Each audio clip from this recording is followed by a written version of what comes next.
Good morning everyone, welcome to civil services study. महीने का अंतिम दिवस है आज 31 मार्च 2021। फोकस करेंगे हम करंट अफेयर्स के इम्पोर्टेंट प्रश्नों पर।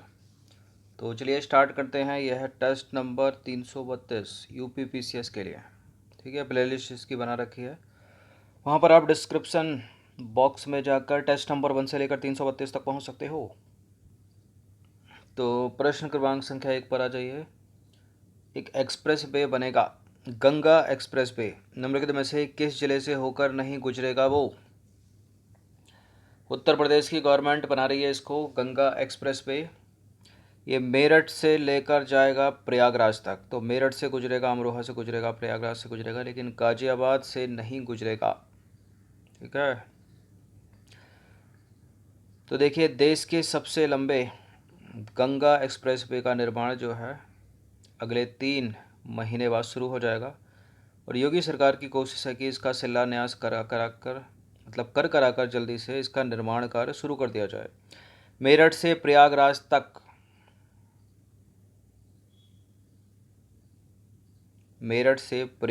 तक, बनने वाले इस एक्सप्रेसवे को दिसंबर 2023 तक पूरा करने की योजना है। एक प्रिंटिंग मिस्टेक हो गई है छोटी सी। देखिए, यह एक्सप्रेसवे परियोजना 12 जिलों की 30 तहसीलों से होकर गुजरेगी यूपी में। और मेरठ से शुरू होकर ये हापुड़, बुलंदशहर, अमरोहा, संबलपुर, बदायूं, शाहजहांपुर, हरदोई, उन्नाव, रायबरेली, प्रतापगढ़ से होते हुए प्रयागराज पर समाप्त होगा। तो कहाँ से नहीं गुजरा? गाजियाबाद से। ठीक है, तो गाजियाबाद इसका उत्तर है। क्वेश्चन नंबर 2 पर आ जाइए। मरावाह द्वीप निम्नलिखित में से कहाँ स्थित है? हाल ही में चर्चा में रहा एक प्राकृतिक मोती मिला है यहाँ पर। तो संयुक्त अरब अमीरात में है, ये बी है इसका आंसर। तो हाल ही में विश्व के प्राचीनतम प्राकृतिक मोती की खोज जो है संयुक्त अरब अमीरात की राजधानी अबू धाबी के पास स्थित मरावाह द्वीप के पास की गई है। और इस कारण जो मरावाह द्वीप है वो चर्चा में था। क्वेश्चन नंबर 3 पर आ जाइए। रूपाई दिहा इंटीग्रेटेड चेक पोस्ट है, भारत और किस देश के बीच है ये? रूपाई दिहा इंटीग्रेटेड चेक पोस्ट भारत और नेपाल के बीच है। ठीक है, रूपाई दिहा इंटीग्रेटेड चेक पोस्ट भारत और नेपाल के बीच, सीधा सीधा याद रखिएगा। क्वेश्चन नंबर 4 पर आ जाइए। निम्नलिखित कथनों पर विचार करेंगे हम, दो स्टेटमेंट के साथ बताना कि कौन सा स्टेटमेंट करेक्ट होगा। संयुक्त अरब अमीरात बहरीन और इजराइल के साथ अब्राहम समझौता हुआ है। विगत 26 वर्षों में इजराइल के साथ अरब देशों का यह पहला शांति समझौता है। करेक्ट है दोनों के दोनों स्टेटमेंट। तो देखिए, इस समझौते के माध्यम से अरब देश जो हैं वो इजराइल के साथ संबंधों का सामान्यीकरण करेंगे और राजनीति, सुरक्षा, व्यापार और कनेक्टिविटी में आपसी संपर्क बढ़ाएंगे। क्वेश्चन नंबर 5 का पहला स्टेटमेंट है, फेनी नदी से संबंधित जल विवाद भारत और नेपाल के बीच है। फेनी नदी भारत और बांग्लादेश के बीच सीमा बनाती है। मतलब भारत के त्रिपुरा और बांग्लादेश के खग्राचारी जिले के बीच सीमा बनाती है। अगर बांग्लादेश और भारत के बीच सीमा बना रही है तो विवाद भारत और नेपाल के बीच कैसे हो सकता है? ठीक है, अगर इन दोनों के बीच विवाद है तो इन दोनों के बीच सीमा कैसे बना सकती है? ये एक साउथ में, एक नॉर्थ की तरफ है। या तो ये करेक्ट होगा या ये करेक्ट होगा। कौन सा करेक्ट होगा? ये वाला करेक्ट है, ऊपर वाला गलत है। भारत और बांग्लादेश के बीच फेनी नदी का जल विवाद है। दूसरा वाला स्टेटमेंट करेक्ट, पहला वाला इनकरेक्ट। तो फेनी नदी से संबंधित जल विवाद जो है वो भारत और बांग्लादेश के बीच है, ना कि भारत और नेपाल के बीच।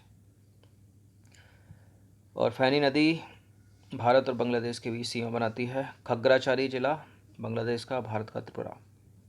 एक इवाली रोग है, इवाली रोग, इसका संबंध किससे होता है? इवाली रोग दूषित पानी पियोगे तो होगा, या पराली जलाने से जो पोल्यूशन होता है उससे होता है, या ई सिगरेट पीने से होता है? ई सिगरेट पीने से होता है इवाली। तो इवाली रोग का संबंध जो है वो ई सिगरेट से है। इवाली, ठीक है, ईवाली ई सिगरेट, और क्या बोलते हैं इसको, ईवाली ई, और बैपिंग मतलब product use associated lung injury का संक्षिप्त नाम है। ठीक है, क्वेश्चन नंबर 7 पर आ जाइए।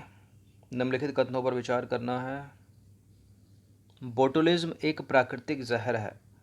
बोटुलिज्म एक प्राकृतिक जहर है। बोटुलिज्म मिट्टी में पाए जाने वाले क्लोस्ट्रीडियम बोटुलिनम नामक बैक्टीरिया से कम ऑक्सीजन में उत्पादित होता है। समझ में आया दूसरा स्टेटमेंट? बोटुलिनम मिट्टी में पाए जाने वाले बैक्टीरिया से पैदा होता है। उस बैक्टीरिया का नाम है क्लोस्ट्रीडियम बोटुलिनम। ठीक है, और ये होता है कम ऑक्सीजन में पैदा। करेक्ट है, करेक्ट है दोनों के दोनों स्टेटमेंट। तो बोटुलिज्म एक प्राकृतिक जहर है जो मिट्टी में पाए जाने वाले क्लोस्ट्रीडियम बोटुलिनम नामक बैक्टीरिया से कम ऑक्सीजन में उत्पादित होता है। ठीक है, नवंबर 2019 में बड़ी संख्या में सांभर झील में प्रवासी पक्षियों की मौत का जिम्मेदार यही टॉक्सिन था। कौन सा? क्लोस्ट्रीडियम बोटुलिनम बैक्टीरिया मतलब बोटुलिज्म। ठीक है, सांभर झील जो है खारे पानी की झील है भारत में। बतानी है आपको कहाँ पर है, जरा कमेंट करिए तो। जैसे चिल्का एक खारे पानी की झील है ना, कहाँ पर है वो? उड़ीसा में है। ना केवल भारत की बल्कि एशिया की है वो तो, और दुनिया की कैस्पियन सागर है। तो सांभर भी एक खारे पानी की झील है। बताना है, कमेंट करिए कहाँ पर है। क्वेश्चन नंबर 8 पर आ जाइए। भारत सरकार ने टीबी का उन्मूलन करना है, कब तक करना है? 2025 तक। तो देखिए, भारत सरकार को टीबी का उन्मूलन करने का जो लक्ष्य रखा है उन्होंने, वो रखा है वर्ष 2025 तक। बात करें टीबी की, टीबी या तपेदिक या क्षय रोग कुछ छिपकर चलने वाला रोग है। 10 रोगियों में से केवल 3 रोगियों को ही इसके होने की जानकारी होती है। ठीक है, यह रोग वयस्कों में महिलाओं की अपेक्षा पुरुषों में ज़्यादा होता है। अच्छी बात यह है कि इसका पुरजोर इलाज मौजूद है, तभी 2025 तक समाप्त कर देंगे इसको। क्वेश्चन नंबर 9 पर आ जाइए। निम्नलिखित कथनों पर विचार करेंगे। कुछ बड़े से 2 स्टेटमेंट बताना कि इनमें से कौन सा करेक्ट होगा। Gender advancement for transforming institutions परियोजना गाटी विज्ञान, प्रौद्योगिकी, इंजीनियरिंग और गणित में लैंगिक समानता का मूल्यांकन करने के लिए एक व्यापक चार्टर ऑफ रूपरेखा विकसित करने में मदद करेगी। इस परियोजना की घोषणा राष्ट्रपति श्री रामनाथ कोविंद द्वारा 29 फरवरी 2020 को की गई थी। लगभग 1 साल हो गया है। करेक्ट है दोनों के दोनों स्टेटमेंट, और सी है इसका आंसर। क्वेश्चन नंबर 10 पर आ जाइए। दुनिया का पहला लिविंग रोबोट सोनोवाट है। सोनोवाट को अफ्रीकी मेंढक के भ्रूण से तैयार किया गया है। करेक्ट है दोनों के दोनों स्टेटमेंट, तो सी है इसका आंसर। तो देखिए, सोनोवाट नामक रोबोट को अफ्रीकी मेंढक के भ्रूण से तैयार किया गया है। इसे विश्व का प्रथम जीवित मशीन भी कहा जा रहा है। नाम याद रखना है आपको, सोनोवाट। क्वेश्चन नंबर 11 पर आ जाइए। फिलीपींस कितने वर्षों बाद 2021 में अपना पहला राष्ट्रीय चुनाव आयोजित कराने के लिए तैयार है? 14 साल के बाद चुनाव होंगे इसमें। तो 14 साल बाद जो है फिलीपींस 2021 में अपना पहला राष्ट्रीय चुनाव आयोजित कराने के लिए तैयार है। और प्रश्न ये इम्पोर्टेंट हो सकता है कि किस देश ने इनमें से 14 साल के बाद राष्ट्रीय चुनाव कराए हैं। निम्नलिखित में से किस राज्य के स्कूल पाठ्यक्रम में सिख गुरुओं के इतिहास को शामिल किया जाएगा? कौन शामिल करने जा रहा है स्कूल के पाठ्यक्रमों में सिख गुरुओं के इतिहास को शामिल? ये करेगी उत्तर प्रदेश की सरकार। ऑप्शन नंबर ए है इसका आंसर। वैसे तो हिस्ट्री में पढ़ाए जाते थे, लेकिन अब अलग से बुकलेट होगी। तो निम्नलिखित में से उत्तर प्रदेश के स्कूल पाठ्यक्रमों में सिख गुरुओं के इतिहास को शामिल किया जाएगा, जो कि बहुत ज़रूरी है उनकी शिक्षाएं। क्वेश्चन नंबर 13 पर आ जाइए। राष्ट्रीय उपभोक्ता अधिकार दिवस नेशनल कंज्यूमर राइट डे निम्नलिखित में से किस दिन मनाया जाता है? राष्ट्रीय उपभोक्ता अधिकार दिवस मनाया जाता है कब? दिसंबर को।